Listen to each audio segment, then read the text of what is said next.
এইমাত্র ছেলে স্কুল থেকে এলাম।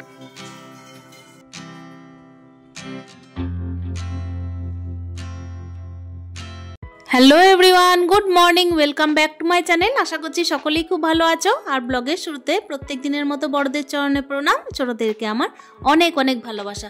বীরভূম জেলার একটা ছোট্ট শহর থেকে আমি সুধা আবারও চলে এসেছি নতুন দিনের নতুন আরও একটা ব্লগ নিয়ে। তবে আজকের ব্লগটা একটুখানি তাড়াহুড়ো বলতে পারো। সকাল টাইমে একটু ফ্রেশ হয়ে চাটা খেয়ে কিন্তু আমাকে রওনা দিতে হবে ছেলের স্কুলে। তো চলো চা খেয়ে রওনা দিয়ে আমি একেবারে ভর্তি করিয়ে ফিরে এসে তোমাদের সাথে দেখা করছি। এইমাত্র ছেলে স্কুল থেকে এলাম, এখনো পর্যন্ত রান্না বসায়নি আর অতি অবশ্যই এখনো খাওয়া দাওয়া হয়নি। ছেলে গেছে মাদের বাড়ি আর আমি কিন্তু এখানে সিদ্ধ ভাত বসাবো প্রেশারের মধ্যে, এমন কিছু বসাবো না। ঘড়ির কাটায় 12টা 15 বাজে। মুড়ি যেহেতু খাইনি সেহেতু সিদ্ধ ভাত করবো। আর চলো টুকিটাকি কাজ আছে সেগুলো সেরে নিই, তারপর কিন্তু দেখা তো হতেই থাকছে তোমাদের সাথে। আর এই যে অলরেডি যেমন কথা তেমন কাজ, সিদ্ধ ভাত বসানোর জন্য এদিকে প্রেসার কুকারে জল রেডি করছি। আর কি বলতো বন্ধুরা, এমন কিছু রান্না তো আজকে করবো না, যেহেতু খিদেটা পেয়েছিল প্রচুর। আর সকাল থেকে না এমন কিছু খাওয়া হয়নি, ওই যে চা বিস্কুট খেয়েছি, তারপর কিন্তু রওনা দিয়েছি। আর অনেকক্ষণ টাইম লেগে গেছে স্কুলে। এখন কিন্তু ঘড়ির কাটায় প্রায় বাজে 1:45, মানে যখন তোমাদের সাথে গল্প করছিলাম তখন 12:30 বাজছিল। তো এদিকে জোগাড় করতে করতে আমার 1:45 বেজে গেল। আর এদিকে কিন্তু আমাকে খিদেটা প্রচুর পরিমাণে লেগেছে। আর আমার না একটা স্বভাব আছে, আমি কখনো হোটেলে বা হচ্ছে কোনো রকমের কোনো দোকানে একা একা দাঁড়িয়ে খেতে পারি না। প্রচণ্ড পরিমাণের কেমন একটা যেন অকওয়ার্ড ফিল হয়। সেজন্য দেখো আমি আজকে কোনো কিছু খাইনি, একেবারে বাড়ি ফিরে এসেছি। তো চলো তাড়াহুড়োর মধ্যে যা হয় সিদ্ধ ভাত, আলু সিদ্ধ আর ডিমের অমলেট কিছু একটা করে খেয়ে নিই চটপট। তারপর কিন্তু এদিকে মাদের বাড়ি থেকে তরকারি দিয়ে পাঠাবে, তবে আমার মনে হয় না আমি এতক্ষণ ধৈর্য ধরতে পারবো। আমি এখনই কিন্তু একটা সিদ্ধ ভাত করে খেয়ে নেব। তবে চলো কুকারে তো এতক্ষণ টাইম লাগবে না, যতক্ষণ হয় ততক্ষণের মধ্যে টুকিটাকি কাজ সেরে নেওয়া যাক। ওদিকে বিছানাটা আমি ঠিকঠাকভাবে গুছিয়ে রেখে একেবারে যাইনি, মানে কোনো রকম অগোছালোভাবেই কিন্তু রেখে গেছিলাম। তো ওটাকে একটু ভালোভাবে নামিয়ে তারপর নতুনভাবে আমি পরিষ্কার পরিচ্ছন্ন করে রাখছি বিছানাটা। এদিকে বিছানাটা পরিষ্কার করতে করতে কিন্তু আমার পেটের মধ্যে যেন ইঁদুর দৌড়ে বেড়াচ্ছে। আমার এত পরিমাণের খিদে পেয়েছিল যেটা আমি ভাষায় প্রকাশ করতে পারবো না। আর একটুখানি জল খেয়েছি আসার মুহূর্তে। কি বলো তো বন্ধুরা, মাতৃত্বের স্বাদ তো অনেকটাই মধুর, কিন্তু ব্যাপার হচ্ছে মা হওয়া কিন্তু অনেকটাই কঠিন, অনেকটাই দায়িত্বের, অনেক বেশি ধৈর্য আর অনেক বেশি প্রতীক্ষার পর কিন্তু একটা ভালো মা হওয়া যায়। সত্যি কথা বলতে আমি প্রতিনিয়ত কিন্তু চেষ্টা করে থাকি যেন আমি এই পরীক্ষায় অনেকটা উত্তীর্ণ হতে পারি, মানে ব্যাপার হচ্ছে যেন ফার্স্ট হতে পারি, এরকম একটা ইচ্ছা হয়েই থাকে। কিন্তু কি বলতো, যেহেতু সন্তানকে একা মানুষ করছি সেহেতু পদে পদে কিন্তু অনেক রকম ভয় লেগেও থাকে। মনে হয় এই একটা ভুল করে ফেলছি হয়তো, তখন হয়তো ছেলেটার কোনো একটা বড় ক্ষতি হবে। মানে ব্যাপার হচ্ছে কোনো একটা স্টেপ যদি আমি নিই তখন কিন্তু সেই স্টেপটার জন্য আমাকেই সিদ্ধান্ত নিতে হয়। সেই সিদ্ধান্ত নেওয়ার ব্যাপারে কোনোভাবেই কোনো তৃতীয় ব্যক্তির কোনো সহযোগিতা থাকে না। সব থেকে বড় কথা হচ্ছে একান্নবর্তী পরিবারে একটা বাচ্চা যখন ছোট থেকে বড় হয় তখন কিন্তু সব রকম ওয়েদারটা, তারপর হচ্ছে সব রকম মহলটাকে দেখে তারা কিন্তু অভ্যস্ত থাকে। ব্যাপার হচ্ছে যে আমার ক্ষেত্রে অন্যরকম। আসলে কি, ছোট থেকেই তো আমি ওকে একা মানুষ করেছি। তবে হ্যাঁ, আমার মায়ের সহযোগিতা সবসময় ছিল। ছোটবেলায় যখন ও বাবার বাড়িতে মানুষ হয়েছে, মানে হচ্ছে আমার বাবার বাড়িতে মানুষ হয়েছে, তখন কিন্তু অনেক লোকজন ভর্তি পেয়েছে। কিন্তু এখন গিয়ে কিন্তু ওর মনের মধ্যে একটা চিন্তাধারা যে আমি ওর শেষ, আমি ওর শুরু। তবে হ্যাঁ, ওর ড্যাডিকে কিন্তু খুব মিস করে, মানে হচ্ছে ও নিজের বাবাকে ছোট থেকে ড্যাডি বলে থাকে। সেই জন্যই কিন্তু, এমন নয় যে আমি এখানে বলছি। তো চলো বন্ধুরা, অনেক ক্ষেত্রেই তো হয়ে থাকে এমন যে অনেক মাই কিন্তু তার সন্তানকে একা বড় করে তুলছে। তবে ওই যে বললাম, মা হওয়া কি মুখের কথা, মাতৃত্বের স্বাদ কিন্তু চরম বড় স্বাদ। সব থেকে বড় যদি তৃপ্তি কিছু হয়ে থাকে তাহলে হচ্ছে সেটা মা হওয়ার তৃপ্তি। আর মা ছাড়া কিন্তু নারী জগৎ মানে অসম্পূর্ণ।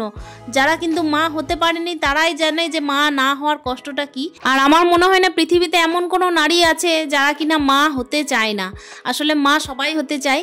তবে ওই যে বললাম, মা হতে গেলেই কিন্তু হয় না। মা হতে গেলে কিন্তু অনেক দায়িত্ব, কর্তব্য, অনেক ধৈর্য সহকারে কিন্তু তাদের সন্তানকে লালন পালন করতে হয়। ওই জন্যই দেখো মাতৃত্বের স্বাদ কিন্তু চরম স্বাদ, কিন্তু এই স্বাদের পিছনে কিন্তু অনেক পরিশ্রম, অনেক কষ্ট। আমার মতো যারা সংসারটাকে এই যে হাল ধরে রেখেছে, তার সঙ্গে হচ্ছে ছেলে মানুষ করছে, তারা কিন্তু তিলে তিলে বুঝতে পারে। হয়তো অন্য কাউকে তার নিজের ভাষা দিয়ে প্রকাশ করাতে পারবে না, এই ভাষা কিন্তু অন্য কেউ বুঝবে না। যারা এইভাবে মানুষ করছে তারাই বুঝবে যে এক একটা স্টেপ ফেলতে গেলেও কিন্তু কত চিন্তাধারা রাখতে হয় মনের মধ্যে। এই যে ছেলের আজ কম্পিউটার আছে, আজকে গান আছে, আজকে তবলা আছে, আজকে স্কুল আছে, আজকে স্কুলে নানা ধরনের অ্যাক্টিভিটি আছে, আজকে হয়তো ড্রয়িং আছে, এই সমস্ত কিছু সামলাতে সামলাতে, প্লাস হচ্ছে নিজের ঘর সামলাতে সামলাতে নিজে যখন কখন যে হারিয়ে গেছি আমি কিন্তু বুঝতেই পারিনি। নিজেকে নিজের মধ্যে আর রাখি না, সবসময় কিন্তু একটা দায়িত্বের মধ্যে রাখি। তবে চলো বন্ধুরা, আমার ছেলে না সব সময় সময় তার মামার বাড়ির লোককে খুবই মিস করে, তার বাবার বাড়ির লোককেও খুব মিস করে।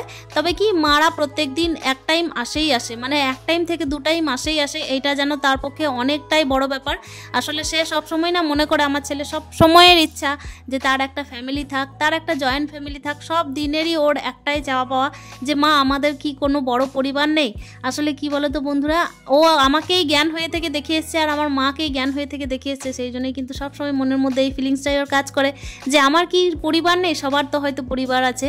ওই জন্য দেখো আমি তাকে কখনো কোনো রকমের কোনো অভাব বুঝতে দিই না, যে আমি আছি তোমার জন্য সব সময় অ্যাভেলেবেল আর আমিই থাকবো সব সময়, কিন্তু তোমার পাশে আমি বন্ধুর মতো, আমি মা। আর সব থেকে বড় কথা, আমাকে এই মুহূর্তে তোমাকে গার্জেন ভাবতেই হবে, কেন কি না ভাবলেও তো নয়। ওই যে বললাম প্রত্যেকটা স্টেপ, প্রত্যেকটা পদক্ষেপ, এমনকি পড়াশোনা, কোনো টিউশন নেই, সমস্ত কিছুই কিন্তু আমাকে দেখতে হয়। আর হয়তো পেরে উঠছি বলেই দেখতে পাচ্ছি, আগামী দিনে টিউশন দিতেও হবে, আর স্কুলের ব্যাপার তো আছেই আছে। আসলে কি বলো তো বন্ধুরা, মা হয়েছি, তারপর হচ্ছে সংসারের দায়িত্ব নিয়েছি, একজন গৃহবধূ হয়েছি, তার সঙ্গে সঙ্গে এমন একজন গৃহবধূ হওয়ার চেষ্টা করি সব সময়, যেহেতু হাজব্যান্ড থাকে না সেহেতু কিন্তু প্রতি মুহূর্তে একটাই চেষ্টা থাকে যে কি করে নিজের সংসারের জন্য 2 পয়সা সেভ করব। ওই জন্য পড়াশোনার দিকে যখন আমি সামলাতে পারছি, এখনও টিউশন দিইনি, তবে পরবর্তীকালে দেওয়ার চেষ্টা বা আমার একটা ইচ্ছা আছেই যে ওকে একটা অঙ্ক বা ইংরাজির টিউশন দেবো, মানে অঙ্ক ইংরাজির টিউশনটা খুবই দরকার। কেন কি সব সময় দেখো এই যে খুন্তি নাড়ানোর পর কিন্তু ছেলেকে নিয়ে সকাল টাইমে পড়াতে বসানোর কোনো টাইমই হয় না, সকাল টাইমটা একেবারেই কাজে কাজে চলে যায়, একেবারে সেই সন্ধ্যের টাইম থেকে নির্দিষ্ট পরিমাণ সময় নিয়ে আমাকে ওকে বসতে হয়। প্রয়োজনে একবেলা রান্না করি, হয়তো বা রাতের মধ্যে কোনো রকমে হয়তো একটু ভাত করলাম, গরম ভাত, এরকম একটা করার চেষ্টা করি, কিন্তু ওকে সময়টা যথেষ্ট পরিমাণে দেওয়ার চেষ্টা করি। তবে শুধুমাত্র যে পড়াশোনার জন্য তা নয়, অনেক ক্ষেত্রে বন্ধুত্বের মতোও কিন্তু কাজে লাগতে হয় একজন মাকে, যেটা কিনা আমাকেই লাগতে হয়, যেহেতু ও আর পাবেই বা কাকে। কখনো সখনো মা এলে মাকে প্রচণ্ড পরিমাণের মানে আঁকড়ে ধরে, এমন আঁকড়ে ধরে যে মা কখনো সখনো ওর কারণে থাকতেও বাধ্য হয়। আর কি বলতো বন্ধুরা, আমার এই যে আজকের দিনে না ছেলেকে ভর্তি করানোর ব্যাপার ছিল, মনটা একটুখানি মানে উদাস হয়ে গেছে বলতেই পারো। কেন কি প্রত্যেক বছর এই যে বছরের প্রথম দিকে যখন ছেলের অ্যাডমিশন থাকে, নতুন সেশন আরম্ভ হয়, প্রত্যেক বছর ইচ্ছা থাকে যে ওর ড্যাডি এসে ভর্তি করা, কিন্তু কোনো টাইম এটা হয়ে ওঠে না। প্রত্যেক বছর একটা আশা কিন্তু নিরাশায় পরিণত হয়। তবে ছেলেকে বুঝতে দিই না, ছেলে কিন্তু সবসময় বলে যে এবার তো আমার ড্যাডি আসবে আমাকে ভর্তি করাতে, কিন্তু কখনোই সেটা সম্ভব হয়ে ওঠে না। প্রত্যেক বছরে কিন্তু এই আশাটা আমাকেই পূরণ করতে হয়, মানে ওই যে গার্জেনের জায়গায় আমাকে সই করতে হয় আর বাবার নামের জায়গায় কিন্তু ফাঁকাই থাকে প্রত্যেক বছরই। তো চলো তোমাদের সাথে গল্প গুজব করতে করতে সংসারে অনেক কাজ সেরে ফেললাম, ছাদে জামা কাপড় মেলা, সিদ্ধ ভাত খাওয়া হলো, বিছানাটাও পরিষ্কার করা হলো। এই যে দেখতেই পাচ্ছ ঘর বারান্দা সবকিছু ঝাড় দিয়ে এবার উঠোনে চলে এসেছি।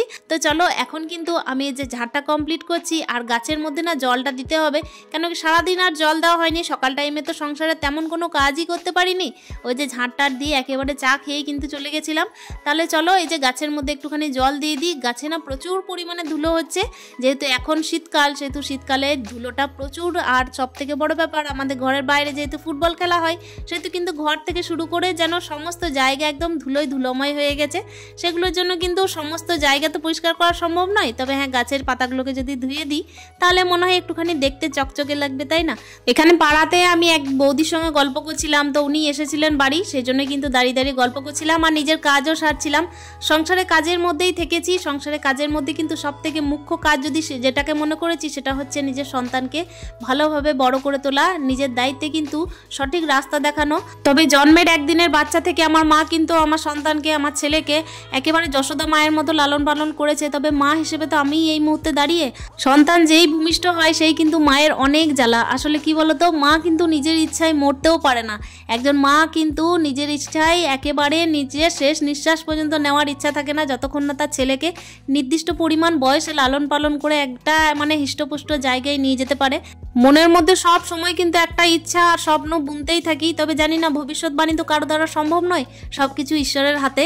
ভগবান আমার কোলে যখন আমার সন্তানকে দিয়েছেন তখন কিন্তু আমারও একটা নতুন জন্ম হয়েছিল, আর এই যে দায়িত্ব আমাকে দিয়ে পাঠিয়েছেন সেই দায়িত্ব কিন্তু অন্য যে সমস্ত দায়িত্ব আছে তাদের থেকে অনেকটাই বড়। তো চলো বন্ধুরা, আজকের ভিডিওটা এই যে তোমাদের সাথে গল্প করতে করতে মাতৃত্ব স্বাদ নিতে নিতে এখানেই শেষ করছি। দেখা হচ্ছে নেক্সট ভিডিওতে, ততক্ষণের জন্য স্টে হ্যাপি, হ্যাপি মন, টাটা।